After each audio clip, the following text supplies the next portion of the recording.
அனைவருக்கும் வணக்கம். பிஜேபி கண்டிப்பாகவே ஒரு பார்ட்டி வித் டிஃபரன்ஸ் தான் என்பதை மீண்டும் ஒரு முறை நிரூபிச்சிருக்காங்க. நேத்திக்கு பாத்தீங்கன்னா ஜனாதிபதி திரௌபதி முர்மு அவர்கள் 4 பேரை ராஜ்யசபாவுக்கு நியமிக்கிறாங்க. இந்த 4 பேர் யாருன்னு பார்த்தோம்னா, இந்த தேசத்திற்காக அயராது உழைத்து கொண்டே இருக்கக்கூடிய தேசத்துல ஒரு மிகப்பெரிய இம்பாக்ட கிரியேட் பண்ண 4 பேர் தான். உஜ்வல் நிகம் அவர்கள், சதானந்தன் மாஸ்டர் அவர்கள், மீனாட்சி ஜெயின் அவர்கள், ஹர்ஷ்வர்தன் ஸ்ரிங்கலா அவர்கள். இந்த 4 பேரை பத்தி தான் நாடே பேசிக்கிட்டு இருக்கு. அதுலயும் குறிப்பாக ஒருவர் சதானந்தன் மாஸ்டர் என்ற இந்த பெயர் தான் நாடு முழுக்க இப்போது வைரலாக பேசப்பட்டு கொண்டிருக்கு. காரணம் அவருடைய தியாகம். இந்த தியாக வாழ்க்கைக்கு கிடைத்த பரிசு தான் இப்போது இந்த ராஜ்யசபா பதவி என்பது. அவருடைய வாழ்க்கையை ஒரு முறை புரட்டி பார்த்தோம்னா, இங்க இருக்கக்கூடிய ஒவ்வொருவருக்கும் அவ்வளவு பெரிய ஒரு இன்ஸ்பிரேஷனாக இருக்கும். என்ன நடந்தாலும் சரி, இந்த தேசத்திற்காக நான் உழைக்கக்கூடியதை நிறுத்த மாட்டேன் என்ற அந்த தன்னம்பிக்கையும் விடாமுயற்சியும் இருக்கு இல்லையா, அதெல்லாம் ஹேட்ஸ் ஆஃப் என்று தான் சொல்ல வேண்டும். ஏன் சொல்றோம்னா, ட்ரெடிஷனலி ஒரு கம்யூனிஸ்ட் பேக்ரவுண்டை கொண்ட ஒரு குடும்பத்தை சேர்ந்தவர். தன்னுடைய குடும்பத்துல அனைவரும் இடதுசாரிகளாக இருந்தாலும் இவர் கொஞ்சம் கொஞ்சமாக RSS பத்தி தெரிஞ்சுக்கிட்டு அவர் RSSல இணையறாரு. தன்னுடைய ஒட்டுமொத்த சித்தாந்தத்தையும் ஒரு ஃபார் லெஃப்ட்ல இருந்து ஒரு நேஷனலிஸ்ட் ஐடியாலஜிக்கு வராரு. இயல்பாகவே சிறு வயதுல இளமை பருவத்துல எல்லாம் கம்யூனிஸ்ட் சித்தாந்தத்தை பார்த்து இன்ஸ்பயர் ஆகி அதை நோக்கி செல்வது என்பது அனைவருக்கும் இயல்பு தான், சிறு வயதில் நடக்கக்கூடியதுதான். ஆனா கொஞ்சம் கொஞ்சமாக இவர் படிக்க ஆரம்பிக்கிறாரு. குறிப்பாக கவிஞர் அகித்தம் என்பவர் எழுதிய பாரத தர்ஷனங்கள் என்ற அந்த ஆர்டிக்கலை படிச்சு பெரிதளவுல இந்த பாரத தேசத்தினுடைய தத்துவங்களால இன்ஸ்பயர் ஆகி அவர் 1984ஆம் ஆண்டு RSSல இணையறாரு. கொஞ்சம் கொஞ்சமா RSS ஆக்டிவிட்டிஸ்ல ரொம்ப தீவிரமாக ஈடுபட ஆரம்பிக்கிறாரு. RSSல பல பொறுப்புகளை வகிக்கிறாரு. RSS ஒரு மிகப்பெரிய தூணாக கேரளாவில் மாறுறாரு. இது ஆனா கம்யூனிஸ்ட்களுக்கு பொறுக்கவே இல்லை. ஏனென்றால் அவர்களை பொறுத்த வரைக்கும் அவங்க மட்டும் தான் உலகத்திலே சரி, அவங்களை தாண்டி யாருமே சரி கிடையாது. கருத்தியலாக எதிர்கொள்ளக்கூடிய திராணி கிடையாது. அவங்களுடைய அந்த நமுத்து போன கம்யூனிஸ்ட் சித்தாந்தத்தை விட்டுட்டு யாராவது போயிட்டாங்கன்னா அவர்களை தாக்கணும் என்றுதான் சொல்லி கொடுத்திருக்கு போல கம்யூனிசம். அதனால 25th January 1994 அன்னைக்கு ஒரு கோரமான சம்பவம் நடக்குது. வெறும் 30 வயதே ஆன சதானந்தன் மாஸ்டர் அவர்களை வெறும் ஐடியாலஜி வேற என்ற ஒரே காரணத்திற்காக CPIM குண்டர்கள் அவரை தாக்குறாங்க. தன்னுடைய சொந்த கிராமம் பெருஞ்சேரி என்ற கிராமத்திற்கு அருகே அவர் தாக்கப்படுறாரு. அதுவும் எந்த அளவுக்கு தாக்கப்படுறாருன்னு பாத்தீங்கன்னா, அவருடைய 2 கால்களையும் அறுத்து எடுக்கிறாங்க. அறுத்து எடுத்ததோடு மட்டும் கிடையாது, அவரை அப்படியே ரத்தம் சொட்ட சொட்ட ரோட்ல சைட்ல போட்டு வச்சிருக்காங்க. ஏனென்றால் நாளை யாராவது கம்யூனிசத்தை விட்டு வெளியேறணும் என்று நினைத்தால் அவர்களுக்கு சதானந்தன் மாஸ்டர் ஒரு பாடமாக இருக்க வேண்டும். எல்லாருமே கம்யூனிசம் பேசிட்டு கம்யூனிஸ்ட் பார்ட்டி ஒர்க்கர்ஸாகவே இருக்கணும். அதை தாண்டி யாராவது ஐடியாலஜிக்கலி டிஃபரெண்டாக இருந்தா கூட சதானந்தன் மாஸ்டருக்கு நடந்தது நாளைக்கு உங்களுக்கும் நேரிடும் என்ற அந்த ஒரு மெசேஜை கொடுப்பதற்காக 2 கால்களையும் அறுத்து எடுத்து விட்டு அவரை தன்னந்தனியாக ரோட்டுக்கு சைட்ல போட்டு வச்சுட்டு போறாங்க. யாருமே அவருக்கு உதவிக்கு வரவில்லை.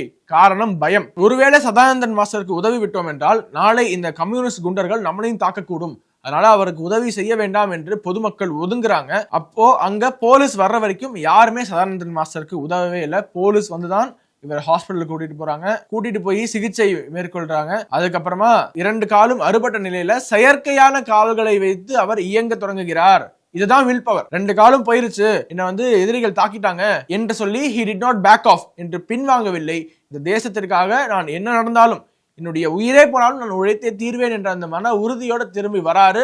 2 கால்களையும் இழந்த நிலையில செயற்கையான கால்களை கொண்டு அவர் ரொம்ப தீவிரமாக இயங்க ஆரம்பிக்கிறாரு. 1999ஆம் ஆண்டு முதல் கேரளாவில் பெரமங்கலம் என்ற ஏரியாவில் துர்கா விலாசம் ஹையர் செகண்டரி ஸ்கூல்ல ஆசிரியராக ஜாயின் பண்றாரு. அவருடைய ஆசிரியர் பணியை தொடர்ச்சியாக செய்து கொண்டே வராரு. ஒரு டீச்சராக, ஒரு சோசியல் ஒர்க்கராக, ஒரு சோசியல் திங்கராக அவருடைய பணியை தொடர்ச்சியாக மேற்கொண்டே தான் வந்துட்டு இருக்காரு.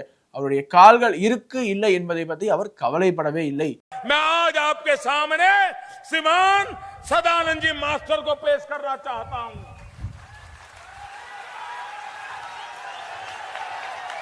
ये सदानंद जी मास्टर, भाइयों बहनों, मैं देशवासियों को कहना चाहता हूं, ये कैसे लोग हैं? ये सदानंद जी मास्टर, उनका कोई गुनाह नहीं था, वो भारत माता की जय बोलते थे। उनका एक ही गुनाह था, वो देश के गरीबों के लिए अच्छे रास्ते पर चलना चाहते थे।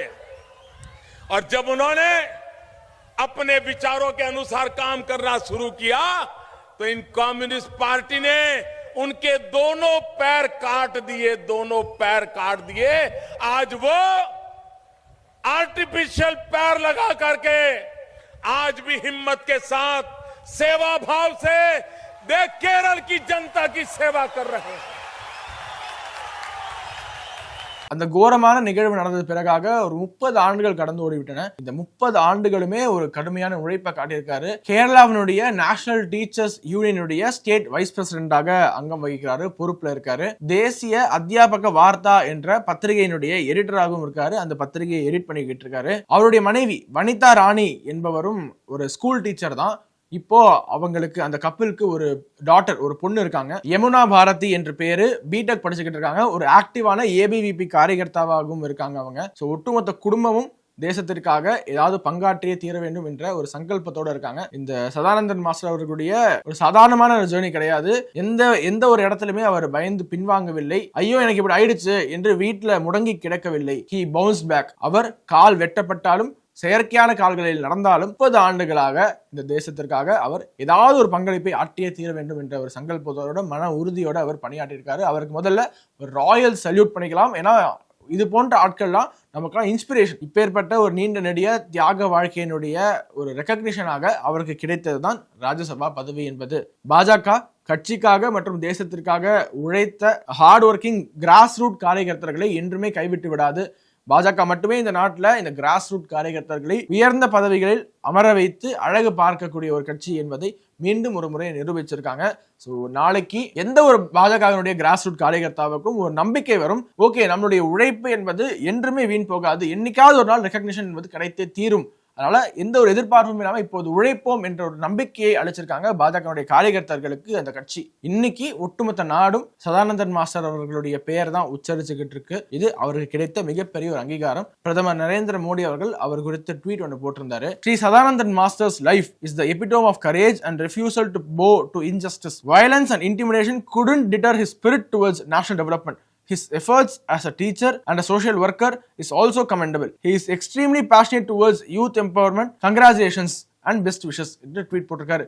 அதாவது வயலன்ஸ் அண்ட் இன்டிமிடேஷன், வன்முறை என்றுமே தீர்வாகாது. நீங்கள் வன்முறையை கொண்டு ஒருவரை அடக்க நினைத்தால் நாங்கள் ஜனநாயகத்தை கொண்டு அவரை உயர்த்துவோம் என்று பாஜக நிரூபிச்சிருக்காங்க. எத்தனை முறை அவர் தாக்கப்பட்டாலும் அவருடைய ஸ்பிரிட் டுவர்ட்ஸ் நேஷனல் டெவலப்மெண்ட் அதை யாராலும் சீர்குலைக்கவே முடியவில்லை என்று பிரதமர் மோடி அவர்கள் ஒரு பெருமிதமான ஒரு ட்வீட் ஒன்று போட்டிருக்காரு. அதே மாதிரி அடுத்ததாக மீனாட்சி ஜெயின் அவர்களுக்கு ராஜ்யசபா எம்பி பதவி என்பது கொடுக்கப்பட்டிருக்கு.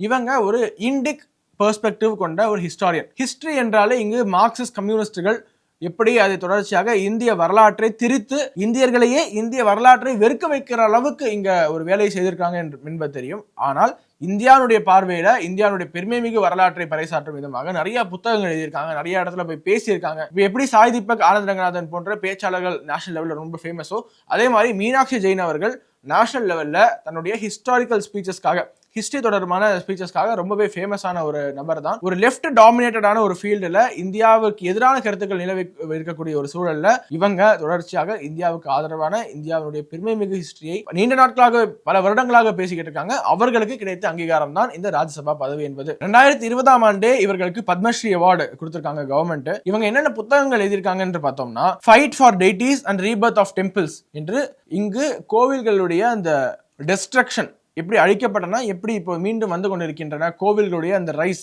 அதை பத்தி ஒரு புத்தகம். The battle of Rama, case of the temple at Ayodhya, Ayodhya Shri Rama Janmabhoomi கோவிலினுடைய அந்த பேட்டில் இருக்கு இல்லையா, அது தொடர்பாக ஒரு புத்தகம் எழுதியிருக்காங்க.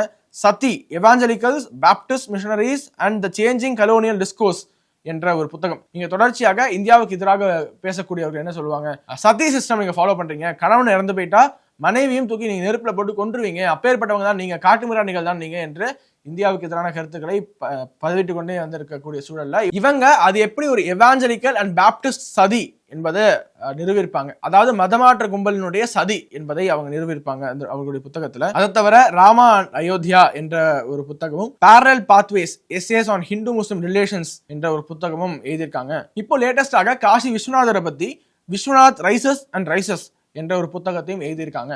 ஸோ ஹோலிஸ்டிக்கா பார்த்தோம்னா இந்தியாவில் எல்லாம் பிரதான பிரச்சனையாக பார்க்கக்கூடிய அயோத்தி ராம ஜென்மபூமியிலேருந்து இந்தியாவுக்கு எதிரான நரேட்டிவ்லேருந்து காசி விஸ்வநாதர் வரைக்கும் இவர்களுடைய புத்தகங்கள்லாம் பார்த்தீங்கன்னா நிறைய பேருக்கு ரெஃபரன்ஸ் மெட்டீரியலாக நமக்கெல்லாம் கிடைக்கும், நமக்கெல்லாம் ஒரு வெப்பன் சப்ளையராக விளங்கும் உண்மையை தெரிந்து கொள்வதற்கு. அகைன் மீனாட்சி ஜெயின் அவர்களுக்கு கிடைத்த ஒரு மிகப்பெரிய அங்கீகாரம் இந்த ராஜ்யசபா பதவி என்பது. அவர்களுக்கும் நம்மளுடைய ராயல் சல்யூட் நம்ம பதிவு செஞ்சுக்கலாம். அப்படியே அடுத்ததாக ராஜ்யசபாவுக்கு நாமினேட் ஆனவருடைய பேர் பாத்தீங்கன்னா ஹர்ஷ்வர்தன் ஸ்ரிங்கலா என்பவர் தான். இவர் ஒரு டிப்ளமேட், இந்தியாவுடைய ஃபார்மர் ஃபாரின் செக்ரட்டரியாக பணியாற்றி இருக்காரு. இவர் 1984 இந்தியன் ஃபாரின் சர்வீஸ் பேட்சை சேர்ந்தவர். இந்தியாவுடைய ஃபாரின் செக்ரட்டரியாக ஜனவரி 2020 இருந்து ஏப்ரல் 2022 வரைக்கும் பணியாற்றி இருக்காரு. அதுக்கு முன்னாடி பாத்தீங்கன்னா இந்தியாவுடைய வெளியுறவு தூதராக யுஎஸ்ல, பங்களாதேஷ்ல மற்றும் தாய்லாந்துல பணியாற்றி இருக்காரு. India's ambassador to the US, Thailand and Bangladesh. இவர் வெளியுறவுத்துறை செயலராக இருந்தபோது மிகவும் சீரிய பணியாற்றி இருக்காரு. கோவிட் காலகட்டத்தில், ரொம்ப குரூஷியலான காலகட்டத்தில் ஃபாரின் ரிலேஷன்ஸ் ரொம்ப நல்லா ஹேண்டில் பண்ணியிருக்காரு என்று இவருக்கு இன்றளவு ஒரு நற்பெயர் இருக்கு. அதை தாண்டி இந்தியாவில் G20 மாநாடு நடந்தபோது அதனுடைய சீஃப் கோஆர்டினேட்டராக மிக சீரிய பணியை ஆற்றியிருக்காரு. நிறைய எக்ஸ்பர்ட்ஸ் இவரை ரொம்பவும் பாராட்டுறாங்க. காரணம் என்னன்னு பாத்தீங்கன்னா, இவர் இந்த கோவிட் பேண்டமிக்கும் போது வெளிநாட்டில் சிக்கி கொண்டிருந்த இந்தியர்களை பத்திரமாக மீட்பதில் பெரும் பங்கு ஆற்றியிருக்காரு. அதுவும் கோவிட் காலகட்டத்தில் வெளிநாடுகளோட அந்த பேச்சுவார்த்தை, அந்த ரிலேஷன்ஸ் அனைத்தையுமே ரொம்ப சுமூகமாக, ரொம்ப சிறந்த முறையில் பண்ணியிருக்காரு என்ற ஒரு கருத்தை பதிவிடுறாங்க. ஸோ அகைன் இந்தியாவிற்காக ஒரு பெரிய கான்ட்ரிபியூஷனை செய்த ஹர்ஷ்வர்தன் ஸ்ரிங்கலா அவர்களுக்கு ராஜ்யசபா பதவி கொடுத்து கௌரவிச்சிருக்காங்க பாஜக அரசாங்கம். அடுத்து 4வதாக ராஜ்யசபாவுக்கு பிரசிடென்டால் நியமிக்கப்பட்டது யாருன்னு பாத்தீங்கன்னா உஜ்வல் நிகம் அவர்கள். இவர் ஒரு லாயர். ஒரு லாயர் எதுக்காக ராஜ்யசபாவுக்கு பாஜக அரசாங்கம் நியமிக்க வேண்டும் என்று நினைத்தால், அவர் அவ்வளோ இம்பாக்ட் கிரியேட் பண்ணியிருக்காரு ஒரு லாயராக. மும்பையில 26/11 அட்டாக் நடந்தபோது இந்தியர்களை சுட்டுக் கொன்ற அஜ்மல் கசாபிற்கு தண்டனை பெற்றுக் கொடுத்தது இவர்தான் என்பது குறிப்பிடத்தக்கது. இந்தியாவுடைய நிறைய ஹை ப்ரொஃபைல் கேசஸ் மற்றும் ரொம்பவும் காம்ப்ளிகேட்டடான கேஸ்ல வாதாடி அவருடைய 30 வருட இந்த லீகல் வாழ்க்கையில 628 பேருக்கு ஆயுள் தண்டனையும் 37 பேருக்கு மரண தண்டனையும் பெற்றுக் கொடுத்திருக்காரு. 26/11 மும்பை அட்டாக்ல அஜ்மல் கசாபிற்கு 2 ஆண்டுகள்ல தண்டனை பெற்றுக் கொடுத்தது இவருடைய ஒன் ஆஃப் த மேஜர் லேண்ட்மார்க்காக பார்க்கப்பட்டாலுமே, அதை தாண்டி 1993 மும்பை பாம் பிளாஸ்ட்ல யாரெல்லாம் சம்பந்தப்பட்டிருக்காங்களோ பலருக்கும் இவர் கன்விக்ஷன் வாங்கி கொடுத்திருக்காரு, தண்டனை பெற்று கொடுத்திருக்காரு நீதிமன்றங்கள் மூலமாக. யுனைடெட் நேஷன்ஸ்ல, யூஎன்ல கவுண்டர் டெரரிசம் கன்வென்ஷன்ல இந்தியாவின் சார்பாக இவர் தான் ரெப்ரசென்ட் பண்றாரு. இன்னும் நிறைய ஹை ப்ரொஃபைல் கேசஸ் ஹேண்டில் பண்ணியிருக்காரு. உதாரணத்திற்கு பாஜக தலைவர் பிரமோத் மகாஜனுடைய படுகொலை வழக்கு, சக்தி மில்ஸ் கேங் ரேப் வழக்கு, கைர்லாஞ்சியில நடந்த தலித் மேசக்கர் என்று நிறைய இது போன்ற ஹை ப்ரொஃபைல் கேசஸ்ல வாதாடினது மட்டும் இல்லாமல் குற்றவாளிகளுக்கு தகுந்த தண்டனை நீதிமன்றம் மூலமாக பெற்றுக் கொடுப்பதில் பெரும் பங்கு ஆட்டியிருக்காரு இவர். 2024 ஆண்டு தீவிர அரசியல்ல ஈடுபட ஆரம்பிக்கிறாரு. பாராளுமன்ற தேர்தலில் மும்பை நார்த் சென்ட்ரல் கான்ஸ்டுவன்சியில பாஜகனுடைய வேட்பாளராக போட்டியிடுறாரு. ஆனால் 16,514 வாக்கு வித்தியாசத்துல தன்னுடைய வெற்றி வாய்ப்பை தவற விடுறாரு. ஆனால் பாஜக இவருக்கு கொடுக்க வேண்டிய அங்கீகாரத்தை கொடுத்து விட்டது. இப்பொழுது இவர் இந்தியாவிற்காக அவ்வளோ தீவிரவாதிகளுடைய ப்ராசிக்யூஷன் அண்ட் ஜட்ஜ்மெண்ட் என்ஷோர் பண்ணார் இல்லையா, அதனால இவருடைய இந்த உழைப்பு ரெகக்னைஸ் ஆகாம போகக்கூடாது என்பதற்காக மீண்டும் தேசத்திற்காக உழைத்த ஒருவருக்கு ராஜ்யசபா பதவி கொடுத்து அழகு பார்த்திருக்கு பாஜக அரசாங்கம். ஸோ இந்த 4 பேருமே நீங்க எடுத்து பாருங்க. ஒருவர் லாயர், அவரும் தேசத்திற்காக கான்ட்ரிபியூட் பண்ணவர்.